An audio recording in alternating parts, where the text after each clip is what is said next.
ஒரு சிம்பிளான ஹெல்த்தியான சூப்பரான ஒரு கோவக்காய் பொரியல் பார்க்கலாமா? வாங்க. அடுப்பில் கடாய் வச்சுக்கோங்க. கடாய் சூடானதும் தேவையான அளவு ஆயில் சேர்த்துக்கோங்க. அது கூட கடுகு, உளுந்தம்பருப்பு, கடலைப்பருப்பு, அது கூட கொஞ்சம் கருவேப்பிலை, வரமிளகா, ஒரு பெரிய வெங்காயம் நல்லா சின்ன சின்னதாக கட் பண்ணி சேர்த்துட்டு இதை நல்லா வதக்கி விடுங்க. தாளிதம் வதங்கினதுக்கப்புறம் நான் 1/2 கிலோ கோவக்காய் எடுத்திருக்கேன். இந்த கோவக்காயை நல்லா தண்ணியில் கழுவிட்டு பொடி பொடியாக சின்ன சின்னதாக கட் பண்ணிக்கோங்க. நல்லா அந்த ஆயிலே வதக்கி விடுங்க. தண்ணி சேர்க்கவே வேண்டாம். ஏன்னா இந்த கோவக்காயிலே நீர் சத்து அதிகம் இருக்கிறதுனால தட்டு போட்டு மூடி வச்சோம் அப்படின்னா அந்த ஆவிலே நல்லா வெந்துடும். அதுக்கப்புறம் தேவையான அளவு உப்பு சேர்த்துக்கோங்க.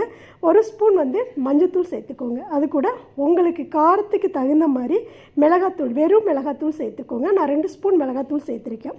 நல்லா இது பச்சை வாசம் போய் நல்லா வதங்கின ஒரு 10 பல்லு பூண்டு எடுத்து நல்லா தட்டி இது கூட சேர்த்துக்கோங்க. அந்த பூண்டோட பச்சை வாசனை போகிற வரைக்கும் நல்லா வதக்கி விட்டுட்டு எடுத்துருங்க. அவ்வளோதான், சூப்பரான கோவக்காய் பொரியல் ரெடி.